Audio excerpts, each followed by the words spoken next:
सावंतवाडी या भागातील सर्व नागरिकांनी ज्या त्यांच्या समस्या आहेत त्या समस्या मांडण्यासाठी आज इथे थोड्या संख्येने उपस्थित होते। वेगवेगळ्या डिपार्टमेंटच्या माध्यमातून महसूल विभागाच्या 86 अर्ज प्राप्त झाले, त्यापैकी निराकरण झालेले 78 आणि 8 प्रलंबित आहेत। आणि अभिलेख 7 अर्ज प्राप्त झाले, 5 अर्जांचं निराकरण झालं, 2 अर्ज प्रलंबित आहेत। नगर विकास हे 7 अर्ज आले, 6 अर्जांचं निराकरण झालं, 1 अर्ज प्रलंबित आहे। महावितरणचे 19 अर्ज आले, 16 निराकरण झालं आणि 3 अर्ज प्रलंबित आहेत। राज्य परिवहन महामंडळ 3 अर्ज आले, 3 निराकरण झालं। बीएसएनएलचे 5 अर्ज आले, 4 अर्जांचं निराकरण झालं आणि 1 अर्ज प्रलंबित आहे। सार्वजनिक बांधकाम विभागाचे 12 अर्ज आले, 11 अर्जांचं निराकरण झालं, 1 अर्ज प्रलंबित आहे। पाटबंधारे विभागाचे 3 अर्ज आले, 2 अर्जांचं निराकरण झालं, 1 अर्ज पेंडिंग आहे। राष्ट्रीय महामार्गाचे 2 अर्ज आले आणि दोन्हीचं निराकरण झालं। जलसंधारणाच्या विभागाचा 1 अर्ज आला आणि एकच निराकरण झालं। पोलीस विभागाचे 15 अर्ज आले, 12 अर्जांचं निराकरण झालं, 3 अर्ज प्रलंबित आहे।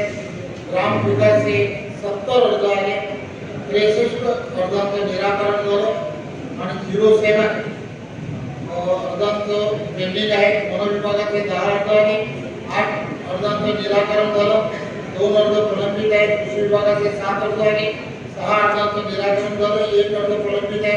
आरोग्य विभागाचे 7 अर्ज आले, 5 अर्ज निराकरण झालं, 2 अर्ज प्रलंबित आहेत। मत्स्य विभागाचा 1 अर्ज आला नाही।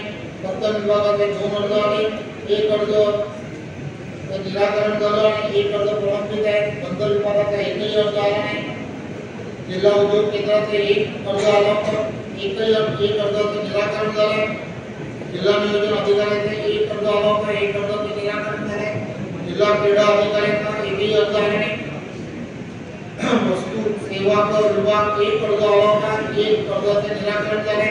जिल्हा कोषाधिकारी 1 अर्ज आला होता, 1 अर्जाचे निराकरण झाले। अन्न व औषध प्रशासन विभाग 1 अर्ज आला नाही। सहाय्यक आयुक्त समाज कल्याण 1 अर्ज आला नाही। जात पडताळणी 2 अर्ज आले होते, 2 अर्जांचे निराकरण झाले। सहाय्यक कामगार आयुक्त 1 अर्ज आला नाही। जिल्हा महिला व बाल कल्याण विभाग 1 अर्ज आला नाही। जिल्हा उपनिबंधक सहकारी संस्था 6 अर्ज आले होते, 5 अर्जांचं निराकरण झालं, 1 अर्ज प्रलंबित आहे। जिल्हा निबंधक 1 अर्ज आला नाही। जिल्हा आयुक्त कौशल्य विकास 1 अर्ज आला नाही। जिल्हा दुग्ध विकास 1 अर्ज आला नाही। नगर रचना विभाग 1 अर्ज आला नाही। एमआरसी ते 3 अर्ज आले होते, 3 अर्ज निघाले। रेल्वे प्रशासन 2 अर्ज आले होते, 1 अर्ज निघाले, 1 प्रलंबित आहे। एमपीडीसी 1 अर्ज आला आहे, 1 अर्ज निराकरण झाले। एमपीसीबी 4 अर्ज आले होते, 4 पैकी 3 अर्ज निराकरण झाले, 1 अर्ज प्रलंबित आहे। अग्रणी बँक त्याचेही 2 अर्ज आले होते, 2 अर्जांचं निराकरण झालेलं आहे। जिल्हा प्रकल्प अधिकारी 1 अर्ज आला नाही। संकीर्ण वितरण कार्यालय 26 अर्ज आले होते, 22 अर्जांचं निराकरण झाले, 4 अर्ज प्रलंबित। असे 1 वाजेपर्यंत 301 अर्ज प्राप्त झाले होते आणि त्यापैकी 261 अर्जांचं निराकरण झालेलं आहे आणि 40 अर्ज जे आहेत ते प्रलंबित।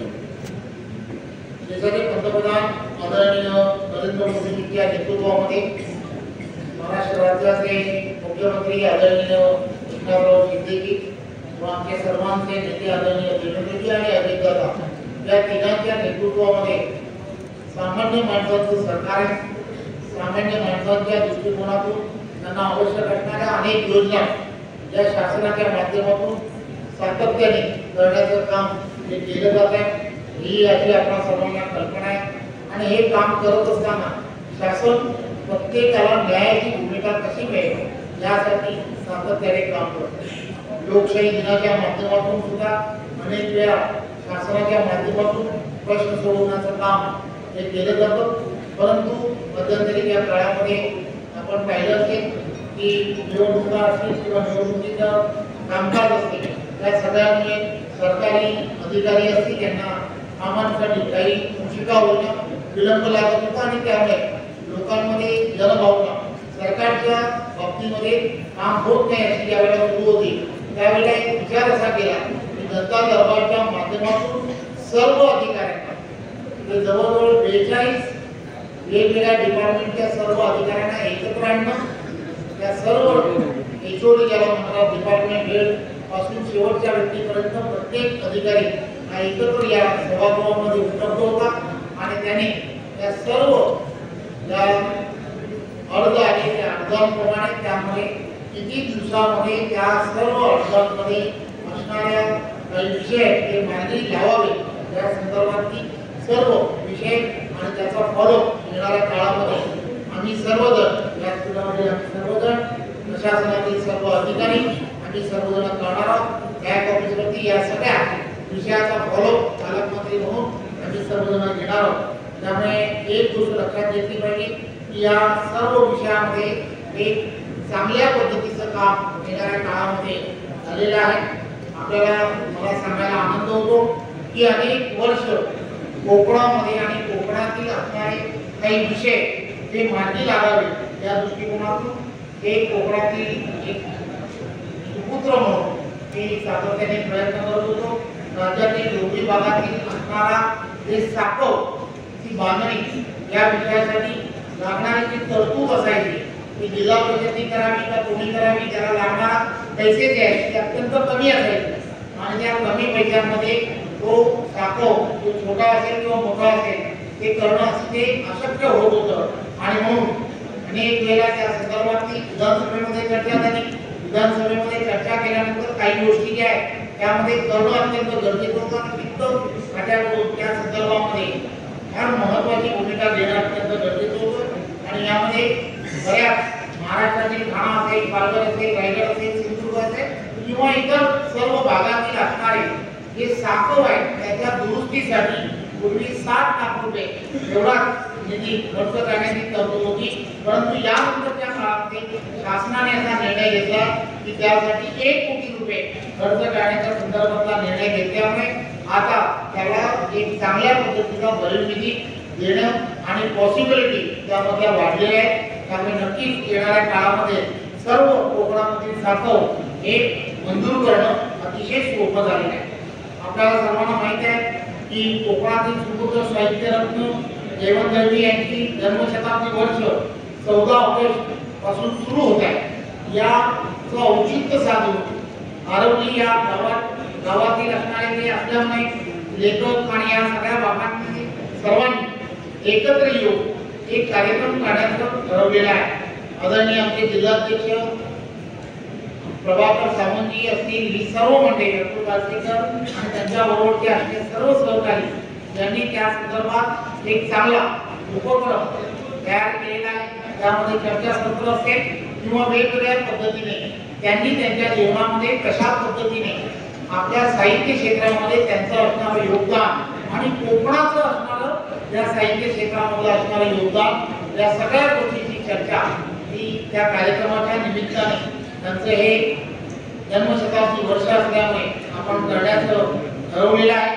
त्यामुळे पुन्हा एकदा आपण सर्वांनी मी एवढीच आपल्या सर्वांना खूप खूप आभार यासाठी मानतो की आपण सर्वांनी जे सहकार्य केलं लोकशाहीचा चौथा स्तंभ म्हणून आपण या जनता दरबार आणि सामान्य माणसांपर्यंत जे विषय जे आवश्यक होते त्यांच्या अनेक अडचणी बऱ्याच दिवसापासून प्रलंबित होत्या त्या मांडण्यासाठी हे व्यासपीठ आहे। आपण सर्वांनी यावं असं ते आव्हान केलं। त्यामुळे या 3ही दिवसामध्ये उत्स्फूर्त असा प्रतिसाद या संपूर्ण जनता दरबारला मिळाला।